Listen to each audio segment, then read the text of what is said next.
में बचत क्या होता है, सेविंग क्या होता है। जैसे अभी अभी मैंने एक एग्जाम्पल दिया था आप लोगों को, आवाज क्लियर न होने के कारण आप लोगों को समझ में नहीं आया होगा। जैसे आपके पापा की इनकम है मान लीजिए 20,000, आपके पापा की इनकम है 20,000, ले वो क्या कर देते हैं हर महीने ये पर मंथ उनका इनकम है 20,000, हर महीने उनको 20,000 सैलरी मिलती है। इसमें से वो 15,000 रुपए क्या करते हैं, खर्चे कर देते हैं, यानी एक्सपेंसेस हैं उनके, कंजम्पशन या उपभोग कर लेते हैं। तो बचा कितना, 5,000। ये 5,000 आपका क्या है, बचत है। यही 5,000 बचत है, इसी को पढ़ना है कि बचत।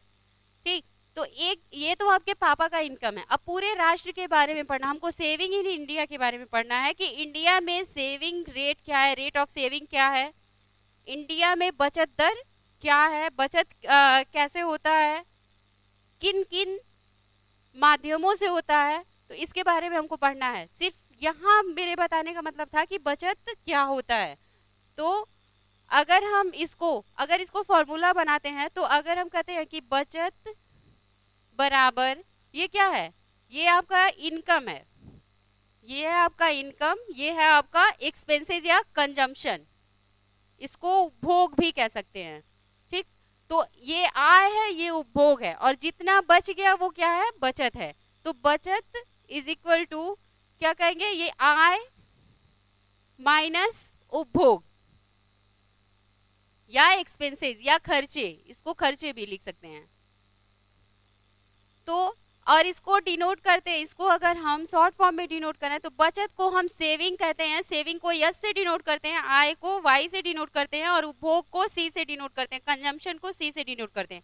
यानी हमारा बचत का ये फॉर्मूला है। अगर हमको बचत किसी का पता करना है तो उसकी आय पता करनी होगी और उसके खर्चे पता करने होंगे, तो हमको बचत पता चल जाएगा कि उसका बचत कितना है।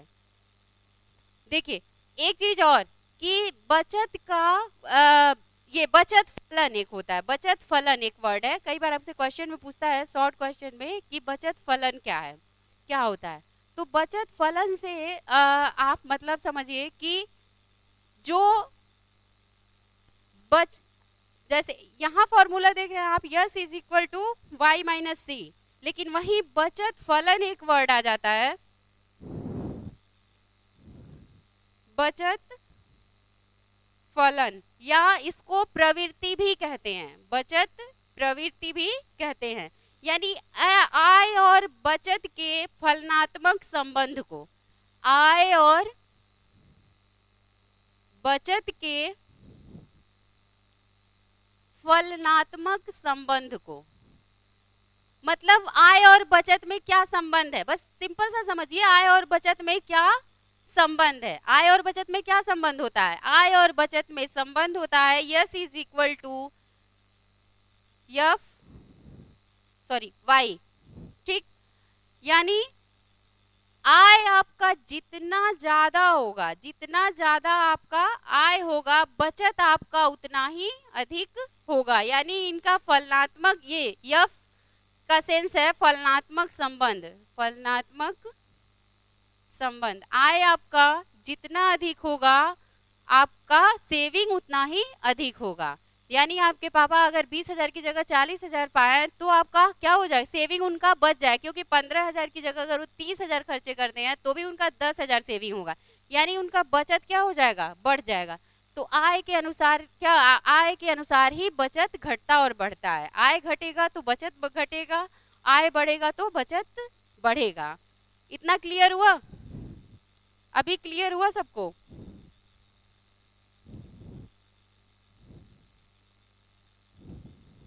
चलिए आगे देखते हैं, इसके कुछ डेफिनेशंस हैं सेविंग के। जैसे देखिए व्हाट इज सेविंग, यहाँ आपको दिख रहा होगा व्हाट इज सेविंग, मतलब बचत क्या है। Saving proportion of income not spend on current expenses, income का वह भाग, आय का वह भाग जो करेंट एक्सपेंसेस पे, यानी जो करेंट टाइम के खर्चे हैं उसमें स्पेंड नहीं होता, मतलब उसमें खर्च नहीं होता है, उसी को हम क्या कहते हैं, सेविंग कहते हैं। एक दूसरा क्वेश्चन आपका बनता है, do you know what will happen tomorrow, क्या आप जानते हैं कि कल क्या होने वाला है? नहीं जानते, इसीलिए हम क्या करते हैं? सेविंग करते हैं। क्योंकि फ्यूचर जो होता है वो उसमें अनसर्टेनिटी होती है। जो फ्यूचर होता है, भविष्य होता है, वो निर्धारित नहीं होता कि क्या होने वाला है, या भविष्य में आने वाली जो भी घटनाएं हैं उनको हम क्या कर सकते हैं? रोक नहीं सकते। तो इस वजह से हम क्या करते हैं? सेविंग करते हैं। यहाँ आपको इसका आंसर मिल जाएगा कि because the future is unpredictable. जो फ्यूचर होता है वो क्या है? अनप्रेडिक्टेबल होता है, इसको हम रोक नहीं सकते। या तो इसके लिए हम क्या करते हैं? मनी को कर लेते हैं, पैसे को या इनकम को क्या करते हैं? इनकम को मैंने बताया था आपको, इनकम वह पैसा है, मतलब वह मुद्रा है जो क्या होता है? इनकम वह मुद्रा है जो एक समय के अंतराल पे हमको मिलता है। तो निश्चित समय के अंतराल पर हमको क्या होता है? मिलता है। तो ये देखिए, तो फ्यूचर अनसर्टेन होता है, इसलिए हम मनी को क्या करते हैं? सेव कर लेते हैं। किसके लिए? उसी फ्यूचर के लिए, उसी अनएक्सपेक्टेड इवेंट के लिए। मतलब जो ऐसी घटनाएं जिसके बारे में हम सोचे नहीं होते हैं, अगर वो हो जाए, जैसे किसी को कोई बीमारी हो जाए, आपके पापा 5,000 वो क्यों बचा के रखते हैं? कि फ्यूचर में कभी आपके बच्चे अपने बच्चे पे ही ज़्यादा खर्चा करना पड़े, या उसको कहीं बाहर भेजना पड़े, या कोई बीमारी हो जाए, कोई अनसर्टेनिटी आ जाए, तो या कोई इमरजेंसी आ जाए, कहीं जाना पड़े, या किसी का एक्सीडेंट हो जाए। तो इस तरह से ये चीज़ें क्या हैं? अनप्रेडिक्टेबल हैं। इनको हम क्या कर सकते? रोक नहीं सकते, या अनसर्टेन है, ये अनिश्चित हैं कि हम निश्चित नहीं कर सकते कि कल हमारे साथ कोई घटना नहीं घटेगी। तो इसलिए हम क्या करते हैं? Money should be save. Money को क्या करना चाहिए? सेव करना चाहिए। किसके लिए? To pay for unexpected events और इमरजेंसीज। यानी अनएक्सपेक्टेड मतलब अवांछित घटनाओं के लिए और इमरजेंसीज के लिए। नेक्स्ट और देखते हैं सेविंग के बारे में। देखिए, सेविंग, बचत। According to finance in the classroom, saving का definitions in finance in the classroom के अनुसार देखेंगे, saving is the proportion of income not spend on current expenditure. Same वही डेफिनेशन है यहाँ सेम वही डेफिनेशन आपको दिख रहा है कि saving is the proportion of income not expand on current expenditure. Saving income वह भाग है जो करेंट खर्चे पे स्पेंड नहीं किया जाता। Because a person does not know what will happen in the future, क्योंकि एक व्यक्ति नहीं जानता कि फ्यूचर में कौन सी घटना घटने वाली है या कौन सी घटना घटेगी। Money should be save to pay for unexpected event. वही जो सेम मैंने तोड़ के आपको पिछले पेज पे मैंने बताया कि क्वेश्चन के थ्रू बताया, वही सेम आपको डेफिनेशन में कन्वर्ट करके यहाँ बता दिया गया है कि money should be save to pay for unexpected event और इमरजेंसी। मतलब अनएक्सपेक्टेड इवेंट और इमरजेंसी के लिए हम क्या करते हैं? मनी बचा के रखना चाहिए कि उस समय हम पे कर सकें। Without saving unexpected event, without saving, बिना सेविंग के unexpected events can become large financial burden. अगर हम सेविंग नहीं कर, आप प्रैक्टिकल लाइफ में देखिए कि अगर आपके पास कुछ पैसे सेविंग करके नहीं रख रहे हैं, आपके पास जो भी इनकम है उसको खर्च कर दे रहे हैं, तो एक समय ऐसा आता है जैसे किसी कोई बीमार पड़ गया या कुछ हो गया, तो क्या होता है कि आपके ऊपर बहुत बड़ा बर्डन पड़ जाता है। किसका? फाइनेंशियल बर्डन पड़ जाता है। अब इतने पैसे की व्यवस्था करेंगे कहाँ से? तो ये क्या है? फाइनेंशियल बर्डन है। इसी फाइनेंशियल बर्डन को कम करने के लिए क्या करते हैं? हम सेविंग करते हैं। Therefore saving helps an individual और फैमिलीज बिकॉज फाइनेंशियली सिक्योर। इसलिए therefore saving helps an individual और फैमिली बिकम फाइनेंशियल सिक्योर। तो सेविंग जो क्या करता है? एक फैमिली को या इंडिविजुअल को, एक व्यक्ति को फाइनेंशियली सिक्योर करता है कि भविष्य में हमको अगर पैसे की जरूरत पड़ी तो हमारे पास सेविंग किया हुआ पैसा है। तो इसलिए आपके पापा क्या करते हैं? 5,000 बचा के हर महीने रख लेते हैं। ठीक, इतना क्लियर हुआ कि सेविंग किसे कहते हैं? आप देखिए, इतना क्लियर हुआ? कहीं किसी को कोई दिक्कत हो तो बताइए, कमेंट बॉक्स में कमेंट कर सकते हैं।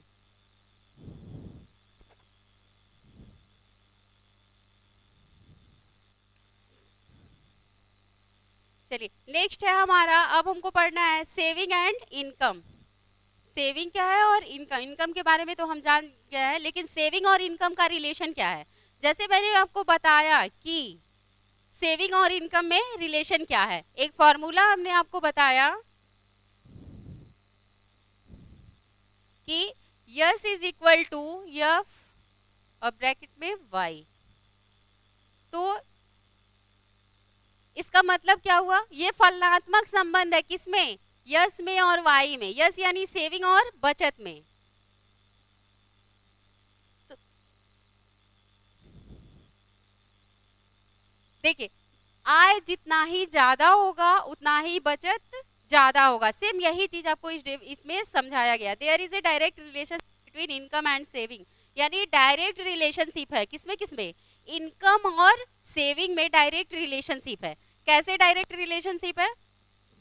यानी कि जितना इनकम बढ़ेगा उतना सेविंग भी बढ़ेगा, यानी ये डायरेक्ट रिलेशनशिप है। क्लियर हुआ? That is if income increases, यहाँ आपको डिफाइन भी किया है, इफ इनकम इंक्रीजेज, यदि इनकम बढ़ता है तो सेविंग आल्सो इंक्रीजेज, सेविंग भी बढ़ेगा। But by less than increase in income, it means as income increases proportion of income saved increases. Same यही चीज है, यही आपका फॉर्मूला है इसका। ठीक, ये फॉर्मूला याद रखिए और इसी को डिफाइन करना है कि अगर इनकम इंक्रीज होगा तो सेविंग क्या होगा? इंक्रीज होगा। लेकिन एक चीज और है, अगर आपका इनकम डिक्रीज हो रहा है और बहुत ज्यादा डिक्रीज हो गया तो आपका सेविंग डिक्रीज, सेविंग आपका निगेटिव में भी जा सकता है। यानी आप किसी से क्या ले सकते हैं? उधार ले लिए तो क्या हो जाएंगे आप? माइनस सेविंग में चलेगा, आप निगेटिव, आपका जो सेविंग है वो किस में चला गया? निगेटिव। सेम वही चीज यहाँ बताया गया है कि here average propensity to save is negative. अगर आपका जो इनकम का प्रोपोर्शन है वो कम हो गया, बहुत ज्यादा डिक्रीज हो गया, तो आपका सेविंग क्या हो जाएगा? निगेटिव हो जाएगा। यानी आपके ऊपर, आप दूसरे से क्या करेंगे? अपने खर्चे को पूरा करने के लिए दूसरे से उधार लेना स्टार्ट करेंगे, तो वो आपका क्या है? सेविंग में माइनस हो रहा है।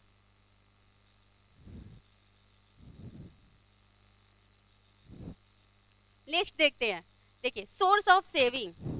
अब जाने कौन कौन से सोर्स हैं सेविंग के, यानी इंडिया में सेविंग के। यहाँ आप लिख सकते हैं source of saving in India.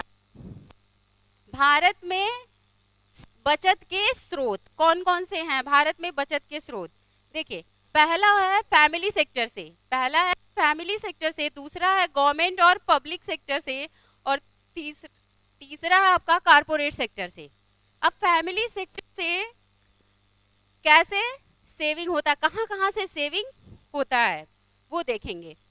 Family sector में हम डिफाइन करते हैं यहाँ पे,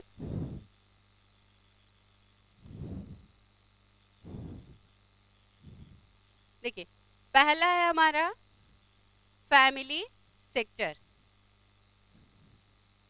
फैमिली सेक्टर में जो सेविंग है वो क्या होता है? पहला saving of individual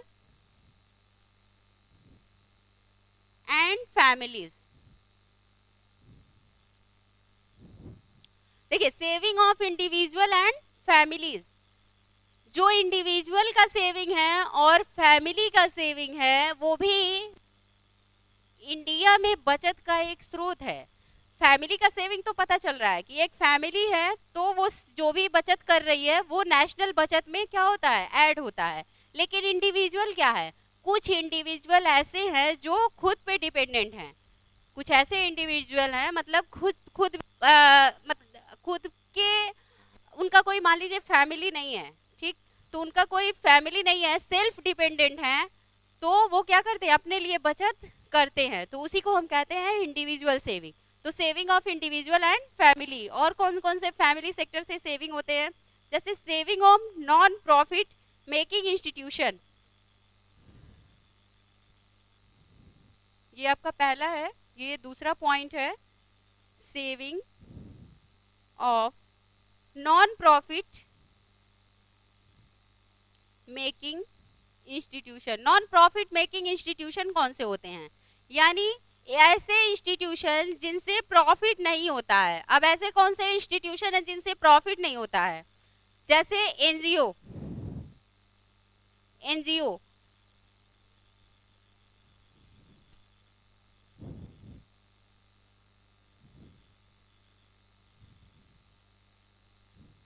saving of non profit making institution में आपका आ जाएगा एनजीओ, सोशल वेलफेयर प्रोग्राम। बहुत सारे लोग ऐसे हैं जो सोशल वेलफेयर प्रोग्राम चलाते हैं, सोशल अवेयरनेस प्रोग्राम चलाते हैं। तो इस तरह के जो भी प्रोग्राम चलाए जाते हैं वो किसके लिए, वो कौन से इंस्टीट्यूशन है चलाते हैं? जो नॉन प्रॉफिट मेकिंग इंस्टीट्यूशन, यानी वो सेवा भाव से चलाते हैं। ये सारे प्रोग्राम एनजीओ सेवा भाव से चलाते हैं, इसलिए इनमें कोई भी प्रॉफिट नहीं होता और इसी कारण इनको कहा जाता है नॉन प्रॉफिट मेकिंग इंस्टीट्यूशन। तो सोशल अवेयरनेस प्रोग्राम आ जाएंगे इसमें, एनजीओ। तो ये सारी चीजें, ये फैमिली सेक्टर से यहाँ इन इंस्टीट्यूशन से, फैमिली से, इंडिविजुअल से हमको अब इंडिया में क्या होता है, बचत होता है। ये सारे क्या है, सोर्स ऑफ सेविंग है। थर्ड पॉइंट है हमारा saving of non corporate business. Saving of non corporate business. Non corporate business कौन कौन से होते हैं?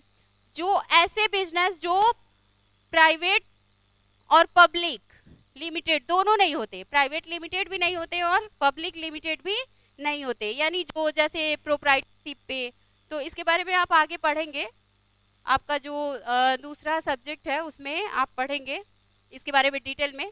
लेकिन आप यहाँ ये इतना जानिए कि नॉन कॉरपोरेट बिजनेस होते हैं, जैसे प्रोप्राइटरशिप पे या पार्टनरशिप पे कोई बिजनेस करता है, वो नॉन कॉरपोरेट बिजनेस होते हैं।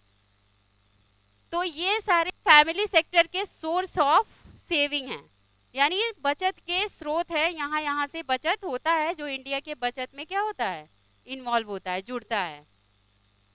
नेक्स्ट हम, ये तो हमारा था पहला, जैसे कि यहाँ आप देखे हैं कि पहला है फैमिली सेक्टर।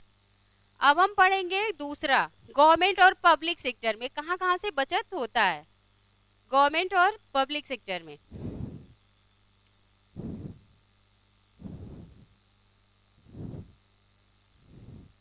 दूसरा है हमारा गवर्नमेंट और पब्लिक सेक्टर। इसमें हमारा जो पहला सोर्स ऑफ सेविंग है वो saving of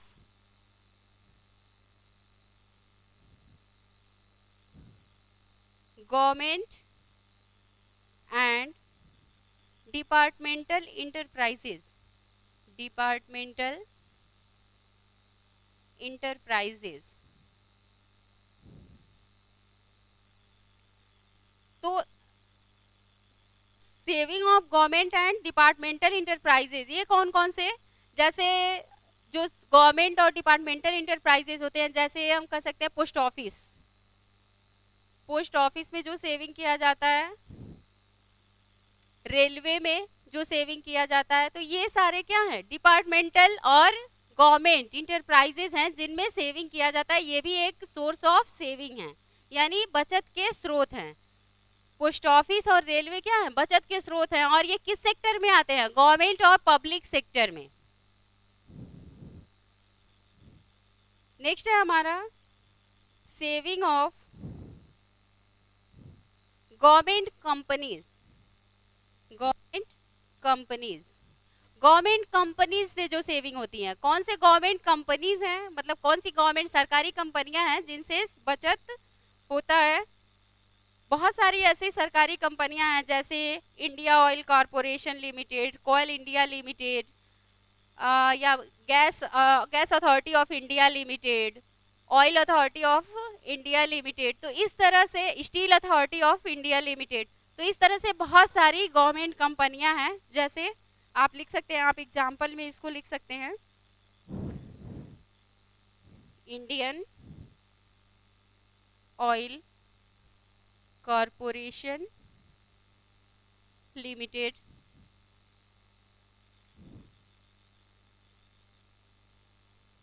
coal India limited. बहुत सारे ऐसे गवर्नमेंट कंपनियां हैं जिनका नाम आप खुद जानते होंगे, जैसे आपका है गैस अथॉरिटी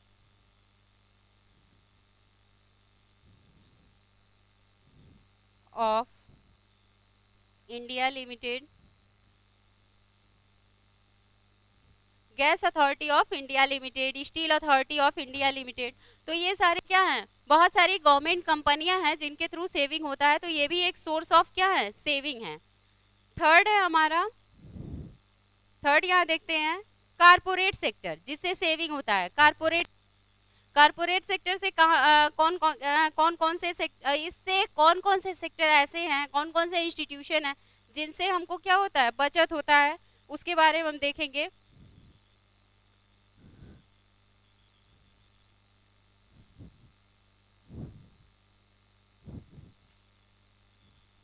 देखिए जो थर्ड है आपका कारपोरेट सेक्टर।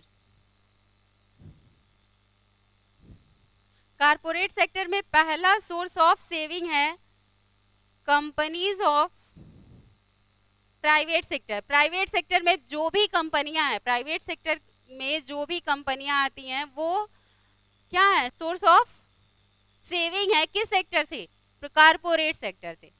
कारपोरेट सेक्टर से ये सोर्स ऑफ सेविंग है जिनसे हमको बचत के स्रोत मिलते हैं, जो नेशनल सेविंग में जुड़ते हैं, राष्ट्रीय बचत में जुड़ते हैं। दूसरा है हमारा कारपोरेट बैंक। जितने भी कारपोरेट बैंक हैं उनसे जो भी सेविंग होता है, ये भी हमारा क्या है, सोर्स ऑफ सेविंग है। तो ये भी हमारे, ये थर्ड सेक्टर है कारपोरेट सेक्टर, जो क्या है, सोर्स ऑफ सेविंग है। इतना क्लियर हुआ कि सोर्स ऑफ सेविंग क्या होता है। हिंदी वालों को अगर थोड़ी भी दिक्कत है तो वो एक बार और सुन लें कि देखिए जो बचत है उनके सोर्स हैं, या ये बचत के स्रोतों को 3 भागों में डिवाइड किया गया है, 3 भागों में विभाजित किया गया है। पहला है पारिवारिक क्षेत्र यानी फैमिली सेक्टर, इसको आप लिख सकते हैं पारिवारिक क्षेत्र। दूसरा है सरकारी अथवा सार्वजनिक क्षेत्र, सरकारी अथवा सार्वजनिक क्षेत्र। तीसरा है आपका निगमित क्षेत्र, निगमित क्षेत्र। और पारिवारिक क्षेत्र में आपका आता है कि जो भी एक फैमिली से बचत होता है, जो इंडिविजुअल से बचत होता है, जो मान लीजिए एक ही मालिक है, एक बिजनेस है, एक मालिक है, तो इस तरह से, या साझेदारी का बिजनेस है तो साझेदारी वाली जो संस्थाएं हैं, इस तरह से फैमिली का कोई इंस्टीट्यूशन है, उससे जो बचत होता है वो इसमें आता है। गवर्नमेंट सेक्टर में जो रेलवे है, पोस्ट ऑफिस है, यानी केंद्र सरकार और राज्य सरकार द्वारा जो भी विभागीय और जो भी गैर विभागीय संस्थाएं आती हैं, उनसे जो मतलब पब्लिक सेक्टर या गवर्नमेंट सेक्टर में जो भी इंस्टीट्यूशन है, उनसे जो भी बचत प्राप्त होता है वो गवर्नमेंट सेक्टर में आता है। नेक्स्ट है कारपोरेट सेक्टर, मतलब निगमित क्षेत्र में जो भी सरकारी, वित्तीय और गैर वित्तीय कंपनियां शामिल होती हैं, यानी बैंक वित्तीय संस्था है। तो वित्तीय और गैर वित्तीय संस्थाएं जो कारपोरेट सेक्टर में, निगमित क्षेत्र में आती हैं, वो भी क्या है, बचत के स्रोत। इतना क्लियर हुआ? यहां तक कोई दिक्कत किसी को? अब देखिए ये हम जान गए कि सोर्स ऑफ सेविंग क्या है, भारत में बचत के स्रोत क्या है। 3 स्रोत हैं बचत के। इसके पहले हम लोगों ने पढ़ा कि सेविंग क्या होता है और इनकम क्या होता है। सेविंग के बारे में हम लोगों ने देखा। इससे जो भी अभी तक मैंने जो आपको बताया, उससे जो क्वेश्चन बनता है एग्जाम में आपका, वो किस तरह का होगा, यहाँ देखेंगे। What is meant by business, sorry, question मैं बता देती हूँ आपको। आपसे क्वेश्चन इसका आपका बनेगा, define saving and discuss trend of saving in India. यानी सेविंग क्या है और इंडिया में सेविंग, भारत में बचत की जो प्रवृत्ति है वो क्या है, ये आपका क्वेश्चन बनेगा। आपसे क्वेश्चन बन सकता है, what do you understand by saving. What do you understand by saving, यानी बचत से आप क्या समझते हैं। आपका ये भी क्वेश्चन बस बन सकता है कि बचत क्या है और what are the source of saving, बचत के स्रोत कौन कौन से हैं या बचत के स्रोत क्या हैं। तो आपको 3 स्रोत के बारे में बताया गया है। इतना हम आज की क्लास में देखेंगे। नेक्स्ट हम आगे कल पढ़ेंगे। कल का हमारा टॉपिक होगा रेट ऑफ सेविंग। तब तक के लिए थैंक यू।